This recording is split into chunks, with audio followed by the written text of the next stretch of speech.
Hello everyone, welcome back to my channel. I hope all is well with you and your families, and if you're new to this channel, thank you, welcome. My name is Nancy, and this week we are going to be talking about the obsessive compulsive disorder and perfectionism. So let's get into it, guys. So how I came to know about OCD and perfectionism is through my family. My daughter was in the 6th grade, and I don't know what I was doing, and in a very respectful, nice manner, she told me, Mommy, you have OCD. And I didn't know what OCD was, guys. I know. Let me just give you a background. Where I grew up, and I mean in my family, not the country, because some people really they know these things.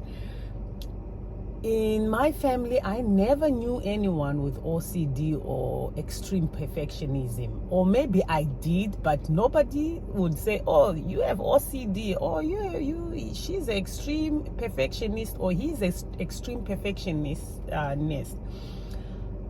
There was no talks of that nature where I grew up. It was never discussed. I never heard about it. So when my daughter told me that, oh, Mommy, you have OCD, I was like, okay. I didn't know what that was. So as you know, I did my research. During that time, we did not have cell phones like we have it now, where you just go on Google and Google everything.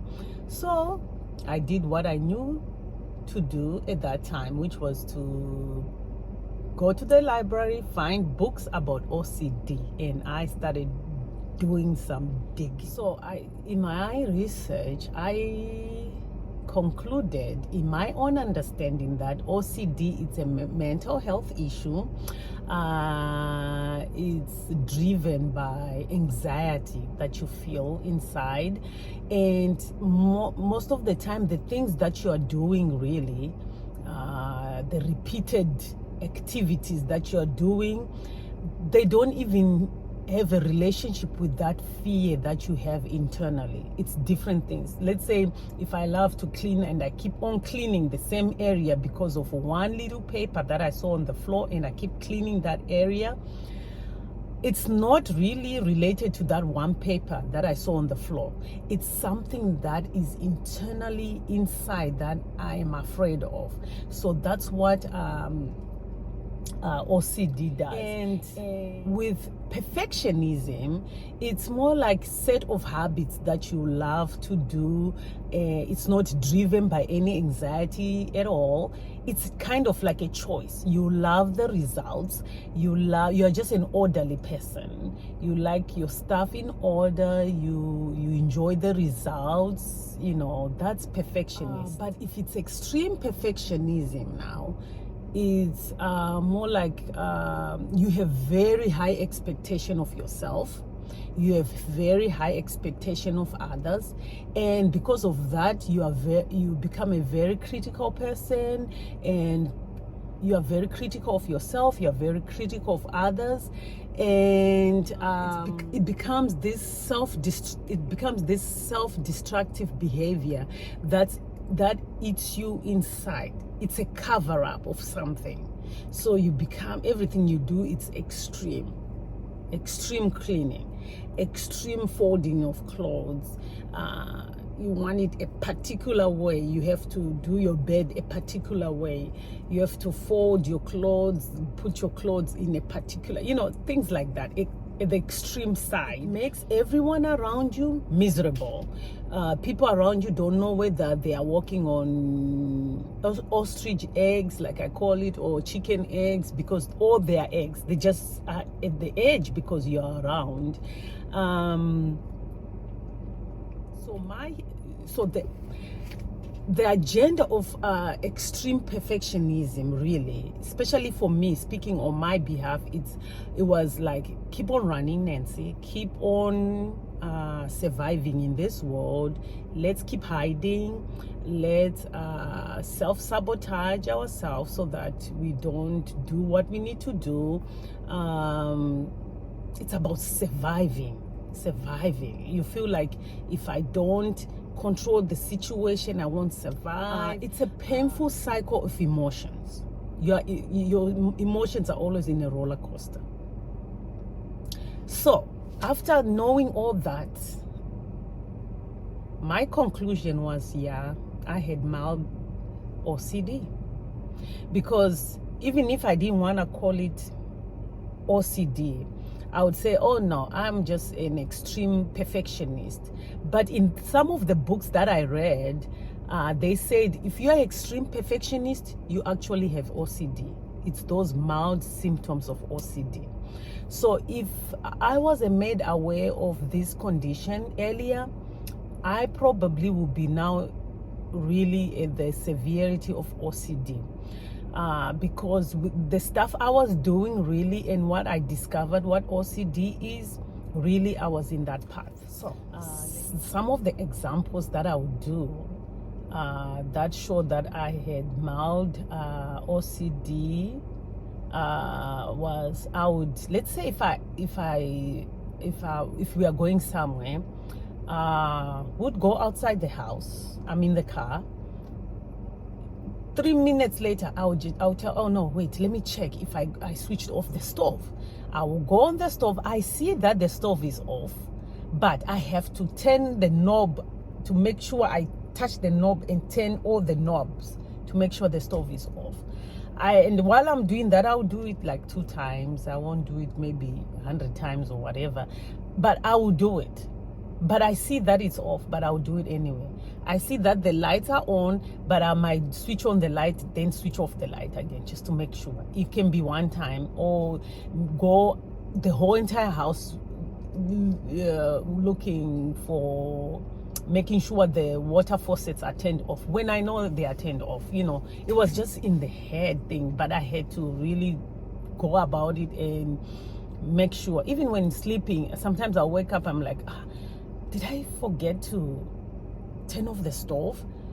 And I would wake up in the middle of the night to go check if the stove was turned off or if the door is locked. But I know it was locked, but I just have to check. You know, things like that. So it was moving towards that extreme, because I would do it when I know I shouldn't do it, because I already know in my head the stove is turned off, but I still go ahead and make sure it's turned off. The other stuff I would do, like that I started noticing when I was made aware with my family that you have OCD, is I started noticing that when people say, how are you?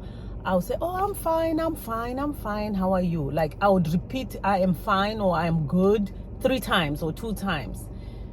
I didn't understand, why couldn't I just say, I'm doing good, how about yourself?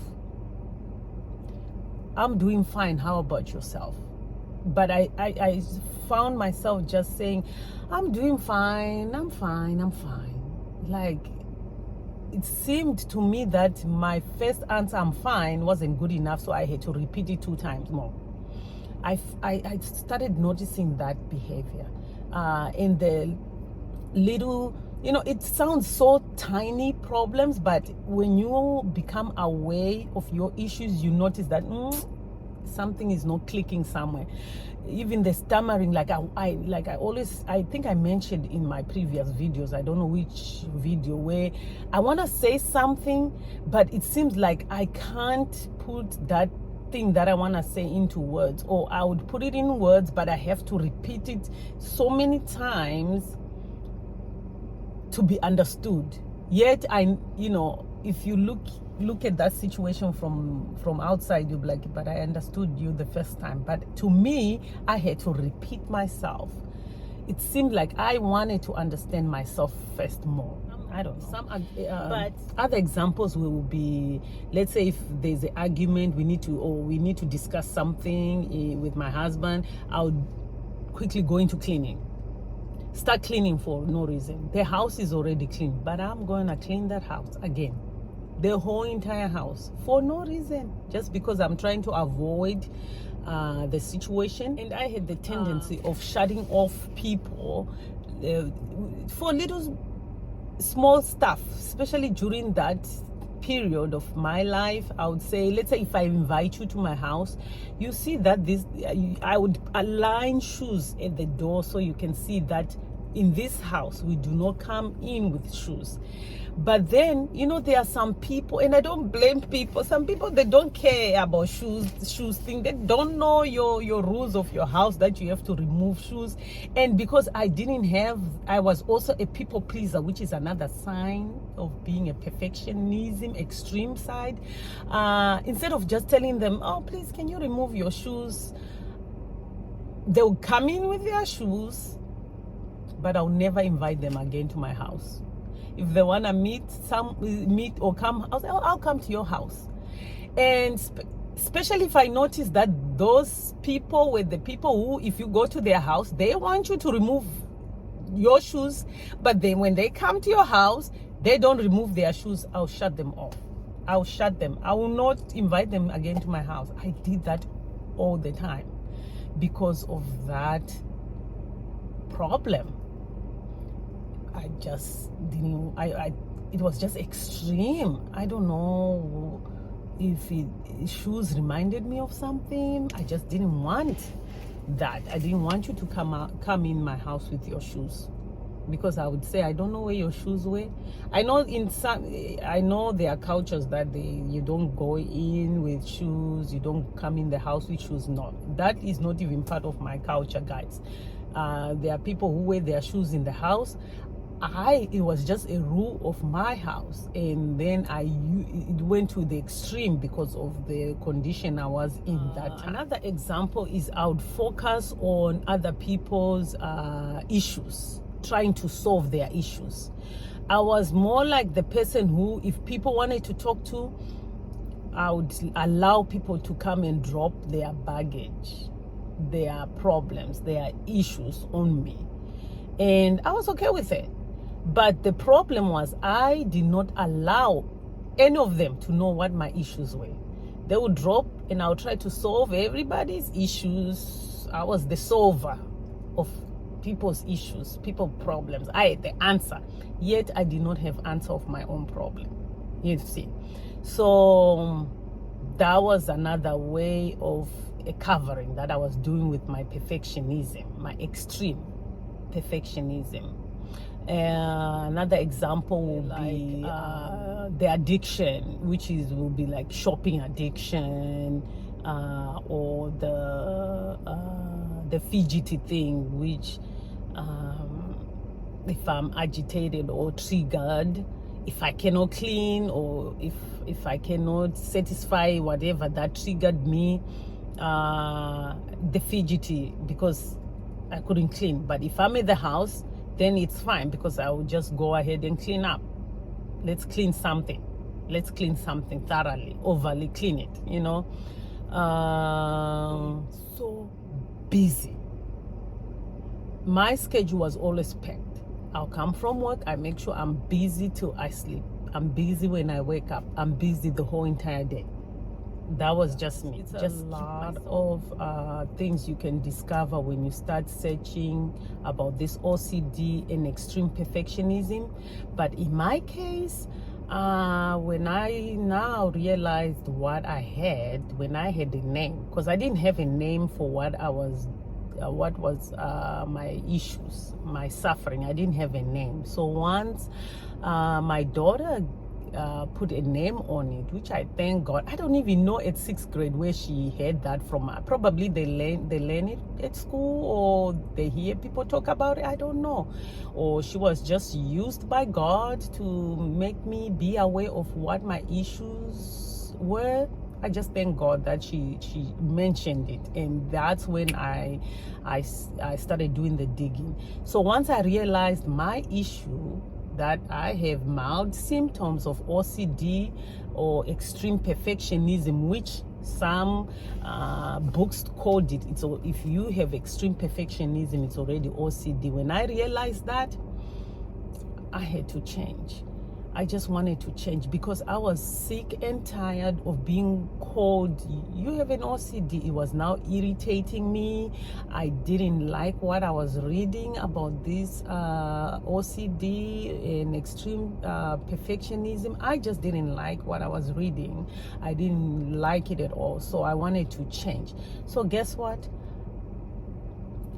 At that time, because I lacked understanding of God, I tried to do things in my own way, which was reading books, implementing everything that I read in the books. Of course, some things worked for a little while. It just waited when I was triggered big time. I might implement a change for 90 days or 60 days or whatever. And then once I was triggered or an anxiety came or whatever situation might be, I'll revert back. I'll just go back to my old way and it will be even worse. I'll even clean more. I'll do the extreme. Everything was now extreme. Then I would think, oh, I failed. I'll find another book. I'll read that. I'll try to implement whatever they said. Oh, do this and this and this and this. I will do it for a while. The same thing will happen. So it became a cycle of failures. I would do whatever the books were telling me. I would fail. I'll do it, I'll fail. And it was just a cycle. And it got to a point where I was just now so tired because nothing that I was doing was working. Even when I read in the books that if you have OCD, you need to seek the therapist, the professionals. To me, at that point, that was not even an option for me because my understanding with therapists or whatever professional help it was for people who walk in the street talking to themselves. That was my understanding. So I refused to attach that to me. I didn't know that there were so many different phases of mental health, and it's okay to acknowledge to go to a professional help and get help. I know it now, but then it was like it was not even a choice. I was not going to choose that. So even when I read about it, that, oh, you can seek professional help, it wasn't an option. So that I already had put it aside. I was like, oh no, that's not for me. That's not for me. So I had reached a point where nothing was working. That's when I went to God. God helped me because I'm going crazy. I think if you saw my other videos, you know that I reached that breaking point. That's when I reached that breaking point where I knew that whatever I was trying to do wasn't working, so I wanted help from God. So that's when I sought for God, that's when He showed me that this extreme perfectionism you are doing, it's not even the issue. It's just a cover-up of your depression that you're suffering from. That's when I started noticing all these issues that I was covering. I was just covering the shame. Perfectionism was covering my shame. It was covering my running. It was covering my fear, my internal fear. It was covering all these sorts of problems that were internally built inside me. So that's when the cane was open, to deal with those worms that were just eating me up inside. That's when the work started, really. That's when the work started. So when God started showing me these issues inside me, that's when I just made a decision. I want to change. I don't want these names attached to me. I just want to change. So God helped me. That's when He started to open me up, little baby steps. I always say baby steps, little at a time. I started getting opened, like seeing the control issues that I had. I had to get into, why am I controlling? What is it? What am I afraid of? Oh, well, I was afraid that if I don't control things, it won't go the way I planned, go as perfect as I planned. Then I had to realize, you know what? I might want things perfect, but nobody's perfect. No flesh, but Jesus Christ, our Savior, is perfect. I had to make sure I understood that even if after I clean the house, 1 minute after I clean the house is going to be dirty. The kids are going to play with their toys. Then what? You are going to make their life miserable just because you want to see the area clean, yet inside of you, you are still dirty, you feel dirty. So I had to first search inside. Lord, search me inside, because that's where the problem was. So when those things were revealed to me, I started working on that. Let me tell you, once you start facing your issues, it's never going to be easy. There's nothing that you face that you want to, especially when it has become a lifestyle, that thing, it will fight you. It will never be easy. You will try to change. 1 minute, it comes back like with 7 friends, that thing. You try to do this, it's going to come back. You will fail so many. It just requires you to be very patient with yourself. Give yourself grace. Like I said, if it is something that a habit that you have learned the whole entire life to that point where you're trying to change it, it's also going to take that much amount of time or more to replace that habit. So I had to learn that, guys. It's like you go into this training boot camp that you just have to train yourself every single day. It's a daily battle. So some of the major things that I had to really train myself is to learn to accept constructive criticism, because I always took any criticism as a negative thing. So I had to train myself to accept constructive criticism, to train my mind that you don't have to be defensive and you don't have to attack, because those people are not there to hurt you. So I had to train myself to do that. I had to stop being a people pleaser and stop waiting for people's approval. I had to let go of control, because those things were so much attached to my perfectionism. You try to let the world see you as perfect because you want their approval of something. So once I learned to let go of those things, it became easier.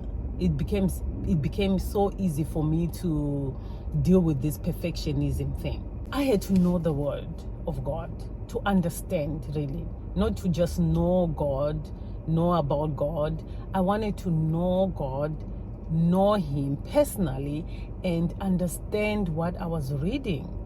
I wanted to know, how can I have His word work in my life? How can this work in my own life? So I had to do some research to just sought God for me, for myself, for my understanding, and for transformation, for change. That's what I did, guys. Yeah. So what can you learn, guys? It's not impossible to change. It just requires you to be self-aware, to accept what it is, to go to God for help, with the knowledge that you yourself cannot do it out of your own strength. You will fail many, many times. It might work, but you eventually fall again. But with God, it's possible.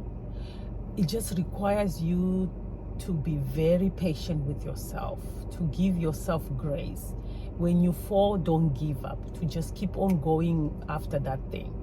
Right now, for myself, I still struggle with some extreme perfectionism here and there, but the difference is I'm aware, and I make it a goal not to make anyone or people around me miserable because I want a certain area clean. I just clean. If it's really bothering me, I'll just clean with joy, knowing in the back of my head that this place that I'm cleaning might be dirty, but I'm not gonna get angry about it. I just try to make it a positive thing now instead of negative thing. And instead of doing it myself, I just, if I see that this person is the one who made it dirty, my kids, I'll just tell them, please clean up. Don't go until you clean your stuff. I'm not going to be there trying to clean it 20 times when I cleaned. Or sometimes now I'm so good at it, I just look at it and leave it. I'll say, you know what, there's always the tomorrow. There's always the next day. I'll do it tomorrow. So it's just a daily thing for me. I can't stop cleaning because I love a clean area. It's just been a habit that I now benefit from, so I use it as healing. If I'm so stressed out, if I see that I already cleaned my house, that's when I implement another positive thing, like I'll go to wooded area to meditate or something instead of cleaning something I re-clean, which I used to do before. I don't re-clean, I just clean it one time. But things like dishes, if there's dishes in the sink, I'm going to clean it. I'm just doing it in a positive way now. I'm not doing it at the extreme way where I check the knobs 20 times. Did I turn off this? I don't do that no more. I've trained myself.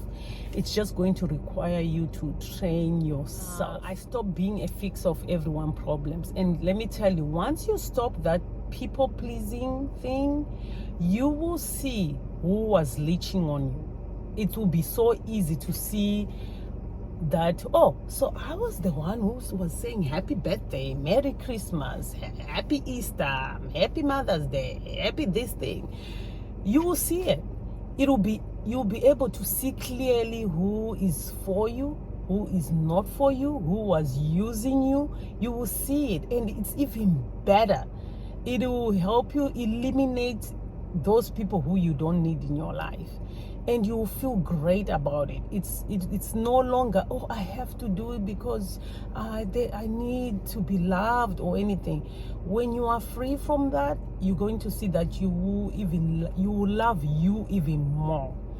The other thing that you can learn from this is learn to receive compliments and just say thank you without adding anything. I used to have that problem where people be like, oh, you look nice today.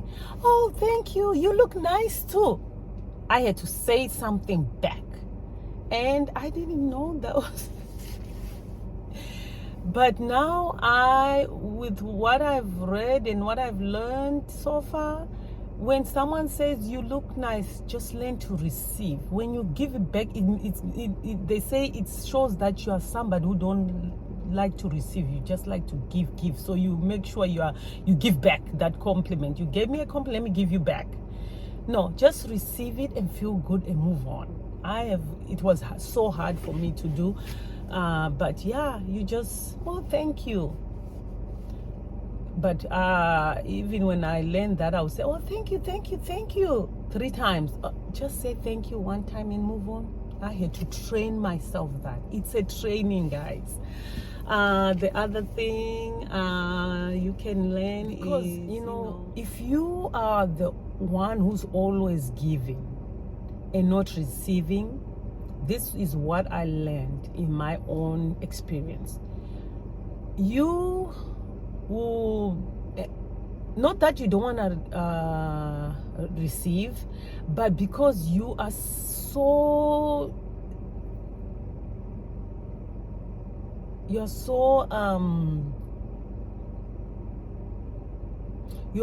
into this extreme perfectionism, you now expect everyone to behave the same, like, oh, it's common sense. If I buy you something for your birthday, you should buy me something for my birthday. It's common sense. But it doesn't work like that.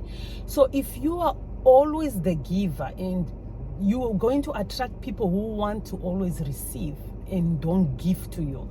And then you end up being bitter, angry all the time, ignored and lonely, because you feel like they don't care, not realizing that you have created that situation for yourself.